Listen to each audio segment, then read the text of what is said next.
آماده شد 3 2 1 شروع میکنیم. سلام علیک سلام. خب فالوورای عزیزم، بازم یه صبح دیگه شد و من دوباره اومدم. همینطور که میبینید خوشگلای من اومدم اینجا یعنی برج پیزا.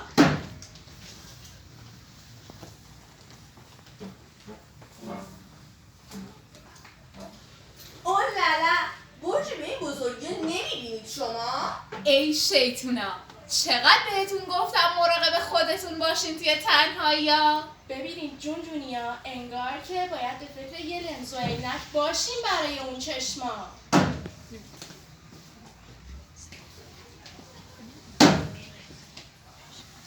نمیدونم چرا واقعا برج به این بزرگی رو نمیبینن اینا.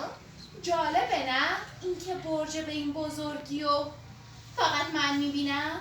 میگم واقعا من یه برج به این بزرگی میبینم. تو؟ واقعا که خب فالوورهای عزیز، همینطور که میبینید